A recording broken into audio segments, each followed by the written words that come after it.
नमस्कार मित्रों, मैं राजीव रंजन प्रसाद। इन दिनों वेब सीरीज दी एम्पायर चर्चा में है, जिसमें आक्रांता बाबर का महिमा मंडन किया गया है। आक्रमणकारी बाबर और उसकी नृशंस संततियों ने भारत भूमि को क्या दिया, इस पर लंबी चौड़ी बहस सोशल माध्यमों पर चल रही है। एक बड़े सिनेमची की टिप्पणी देखी। सिनेमची शब्द से विचलित न होइए। सिनेमा बनाने वालों का व्यवहार और बतंगड़ी इन दिनों देखने को मिलती है जैसे कोई अफीम चाटकर बना हुआ दार्शनिक भेंट जाए। ऐसे ही एक सिनेमची ने कहा कि मुगलों ने भारत को बनाया, तो मैं सोचने के लिए बाध्य हो गया कि वह किस भारत की बात कर रहा है। ट्विटर पर एलीट वामपंथियों का अलग ही भारत है। उन्हें यह जानकारी नहीं होगी कि वह उत्तर पूर्व हो या कि देश का सुदूर दक्षिणी भूभाग, बाबर से लेकर औरंगजेब तक कोई भी मुगल वहां अपने एकांगी प्रशासन के नासूर नहीं फैला सका था। नष्ट करने वालों तक भी हम एक एक विषय लेते हुए अवश्य पहुंचेंगे, लेकिन आज बात करते हैं अरबों, तुर्कों या कि मुगल से कहीं पहले की। आज बात दक्षिण भारत के गौरव रहे प्राचीन चोल राजाओं में से महानतम शासक कहे जाने वाले राजा करिकाल की। चलते हैं संगम काल में। करिकाल अल्प ज्ञात हैं, क्योंकि हमारी इतिहास पुस्तकों को गंगा जमनी तहजीब की मोह माया में गोदावरी और कावेरी की सभ्यताओं से कब मतलब रहा है। संगम साहित्य पर मैंने विस्तार से अपने पूर्ववर्ती कार्यक्रमों में चर्चा की है। यह ऐसा कालखंड था जहां गोदावरी नदी के उस पार का अतीत तीन गौरवशाली राजवंशों चोल, चेर और पांड्य राजाओं के कार्यों और उपलब्धियों से रचा जा रहा था। यदि केवल उन शासकों की बात करें जिनका संबंध की प्रथम चोल राजवंश चोल मंडलम से था, जिनकी अवस्थिति पेन्नार तथा दक्षिणी वेल्लरू नदियों के मध्य भाग में थी और उनकी राजधानी पुहार अथवा कावेरी पत्तनम हुआ करती थी, इस राजवंश का प्रतीक चिन्ह बाघ था। मैं अपनी चर्चा को करिकाल तक शीघ्रता से लाना चाहता हूं, क्योंकि उपसंहार में उस बांध की चर्चा करना चाहता हूं जो भारत में ऐतिहासिक अभियांत्रिकी का प्राचीनतम साक्ष्य है और हजारों साल बाद भी वह आज तक शान से अपनी सेवाएं प्रदान कर रहा है। राजा करिकाल के विषय में संगम साहित्य से जो जानकारियां उद्धृत की जा सकती हैं, उसके अनुसार प्रथम चोल शासन के दौर में पहले राजा उरुपटरेट इलंजेत चिन्ह की जानकारी मिलती है। इस समय चोल राजधानी पुहार में न होकर उरुपहरय अथवा उरैयूर थी। राजा उरुपटरेट इलंजेत चिन्ह युद्ध में अपने भव्य रथों के प्रयोग के लिए ख्यात थे। आरंभिक चोल राजाओं में सबसे अधिक प्रसिद्धि राजा करिकाल को प्राप्त हुई थी। करिकाल का आरंभिक जीवन कठिन संघर्षों से होकर गुजरा। उनके पिता चेर शासकों से युद्ध करते हुए मारे गए थे। करिकाल का आरंभिक नाम पेरुवलथन था। पिता की मृत्यु होने के बाद उन्हें षड्यंत्र पूर्वक राज्याधिकार से वंचित कर करुवुर के जंगलों में निर्वासित कर दिया गया। उन्होंने हिम्मत नहीं हारी, अपितु उनके विश्वास पात्रों ने ये न केन प्रकारेण सिंहासन पर करिकाल को सुशोभित कर दिया था। वे एक बार फिर षड्यंत्र का शिकार हुए। उनके विरोधियों ने छल और बल से उन्हें जेल में डाल दिया। किसी तरह उन्होंने कारागार में आग लगा दी और झुलसाने में सक्षम लपटों से होकर भाग निकले। इस प्रयास में उनके पैर बुरी तरह जल गए थे। करिकाल का अर्थ ही है झुलसे हुए पैरों वाला। उन्होंने करूर नगर में छिपकर शरण ली और उचित समय पर सिंहासन पर अपने अधिकार को सिद्ध किया, राजा बने। करिकाल असाधारण पराक्रमी और दूरदर्शी शासक थे। उनका पहला युद्ध किसी राज्य के विरुद्ध नहीं, बल्कि एक शक्तिशाली राजनैतिक गठबंधन से हुआ था, जिसमें दो बलशाली शत्रु पांड्य एवं चेर राजाओं के साथ साथ 11 अन्य छोटे बड़े राजा सम्मिलित थे। करिकाल की इस विजय से उन्हें वेणी पर अपना अधिकार मिल गया, साथ ही क्षेत्र में उनका वर्चस्व भी कायम हो गया था।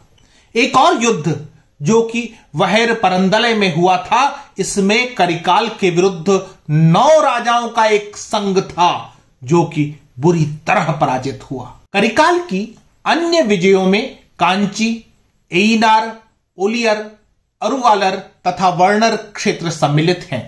करिकाल की सबसे महत्वपूर्ण उपलब्धि श्रीलंका पर जीत हासिल करना थी। उल्लेख मिलता है कि करिकाल ने श्रीलंका को पराजित कर वहां से 16,000 बंदी कावेरी नदी के किनारे बसाए। इन्हीं बंदियों के श्रम से पुहार नगरी का निर्माण कराया गया था। संगम साहित्य बताता है कि करिकाल का विजय अभियान उत्तर भारत तक विस्तारित हुआ था।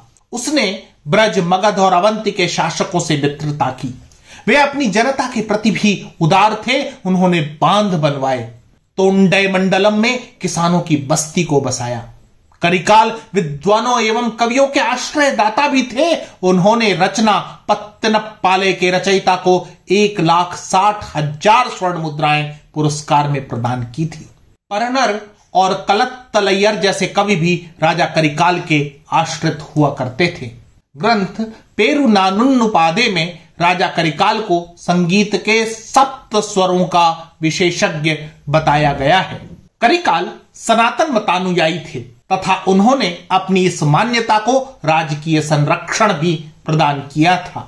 यह तो एक शासक के रूप में राजा करिकाल के संघर्ष का वृतांत है, परंतु जिस महत्वपूर्ण उपलब्धि के लिए उन्हें हमेशा स्मरण रखा गया वह है कावेरी नदी की प्रतिवर्ष होने वाली भयावह बाढ़ से बचाने के लिए एक विशाल बांध का निर्माण।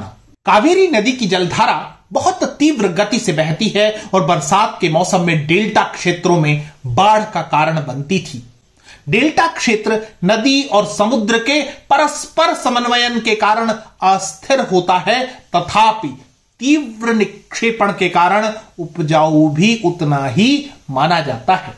नदी जहां से डेल्टा बनाने के लिए स्वयं को अपने साथ लाए हुए अवसादों से मुक्त करने लगती है, ठीक उसी स्थान पर है कल्लनाई बांध। यदि आप अंतरिक्ष चित्र से देखें और इस बांध से पहले के क्षेत्र और बाद के समुद्र तट तक के परिक्षेत्र को विवेचित करें तो हरितिमा और कृषि परिक्षेत्र में जमीन में आए बदलावों को बारीकी से आप समझ सकते हैं। यह बांध तमिलनाडु राज्य के तिरुचिरापल्ली जिले में अवस्थित है, जिसे ग्रैंड एनिकट के नाम से भी जाना जाता है। यह दुनिया का चौथा सबसे प्राचीन और भारत का सबसे पुराना बांध माना जाता है, जो कावेरी डेल्टा की स्थिरता और कृषि के लिए 2000 वर्ष पहले भी वरदान था और आज भी है। सर्वाधिक सुखद और आश्चर्यजनक यह कि राजा करिकाल द्वारा बनवाए गए इस बांध से आज भी पानी सिंचाई कार्यों के लिए उपयोग में लिया जा रहा है। यह प्राचीन बांध अपनी निर्माण शैली के कारण आर्किटेक्चर और इंजीनियरिंग का अनुपम उदाहरण माना जाता है। यदि बांध स्थल की बात करें तो कावेरी नदी श्रीरंगम में आकर 2 धाराओं में बढ़ती है। उत्तरी धारा को कोल्लिदम, जबकि दक्षिणी धारा का नाम कावेरी बना रहता है। जैसे जैसे नदी का यह बहाव आगे बढ़ता है, दोनों धाराएं फिर एक साथ आती हैं। कल्लनई बांध को कावेरी नदी की दक्षिणी धारा में उस स्थान पर निर्मित किया गया है जहां वह कोल्लिदम धारा के पास आ जाती है। अपनी आरंभिक अवस्था में इस बांध की लंबाई 329 मीटर, चौड़ाई 29 मीटर और ऊंचाई 5.4 मीटर हुआ करती थी। अपनी पुरातनता में इसे पत्थरों से निर्मित कराया गया था। राजा करिकाल ने अपने समय को देखते हुए जो दूरदृष्टि दिखाई, उसका लाभ आगे चलकर भी हुआ। वर्ष 1804 में एक मिलिट्री इंजीनियर कैप्टन कॉल्डवेल को कावेरी डेल्टा क्षेत्र में नियुक्त किया गया था। प्रशासक और अभियंता के रूप में उन्होंने जब इस 2000 साल पुराने बांध का निरीक्षण किया तो उन्हें इसकी उपयोगिता विस्तारित करने का विचार आया, जो कि ऊंचाई बढ़ा देने भर से ही संभव हो सकता था। कॉल्डवेल की देखरेख में इस बांध की ऊंचाई को पत्थरों का ही उपयोग करते हुए 0.69 मीटर तक बढ़ाया गया। इतना भर कर देने से ही इस बांध की पानी को सहेजने की क्षमता बढ़ गई। पहले जहां इस बांध से 69,000 एकड़ जमीन की सिंचाई होती थी, वहीं अब लगभग 10 लाख एकड़ जमीन की सिंचाई होती है। आपको राजा करिकाल की दूरदर्शिता और उनके दौर की अभियांत्रिकी कौशल का इसलिए भी कायल होना चाहिए कि न तो कैप्टन कॉल्डवेल ने मूल योजना में कोई व्यापक बदलाव किए, न ही वर्ष 1829 में ब्रिटिश सरकार द्वारा नियुक्त प्रशासक सर आर्थर टी कॉटन ने, परंतु उन्होंने इसे समयानुकूल अवश्य बना दिया था। ब्रिटिश कंपनी सरकार द्वारा कल्लनई बांध की तकनीक का ही इस्तेमाल करते हुए इस क्षेत्र में और भी ऐसे ही बांध बनवाए गए हैं। उन्होंने ही इस बांध को वंडर्स ऑफ इंजीनियरिंग कहते हुए ग्रैंड एनिकेट नाम दिया था। उस पुरातन काल में न केवल बांध ही बनवाया गया था, अपितु किसान अपने खेतों में पानी इस्तेमाल कर सकें, इसके लिए नहरें भी बनवाई गईं। राजा करिकाल द्वारा बनवाए गए इस विशाल बांध से वेगवती कावेरी नदी की धारा 4 भागों में बंट गई। कोल्लिदम, कावेरी, वेन्नारू और पुट्ठुअरू नदी के 4 विभिन्न धाराओं में बंट जाने से डेल्टा क्षेत्रों में कृषि क्रांति हुई, अच्छी सिंचाई होने लगी और देखते ही देखते यहां पर अकाल और अनाज की कमी की समस्या समाप्त हो गई थी। सोचिए कि राजा करिकाल के इस महान कार्य को देश भर में कितने लोग जानते हैं। क्या देश का यह प्राचीनतम बांध हमें यह नहीं बताता कि भारत के निर्माता भारतीय ही थे, कोई अरब, तुर्क, मुगल नहीं। राजा करिकाल के बाद से चोलों की शक्ति निर्बल पड़ने लगी थी। संगम युगीन चोल शासकों ने 3री-4थी सदी तक शासन किया।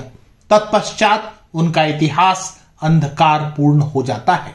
9वीं शताब्दी के मध्य विजयालय के नेतृत्व में पुनः चोल सत्ता का उत्थान होता है।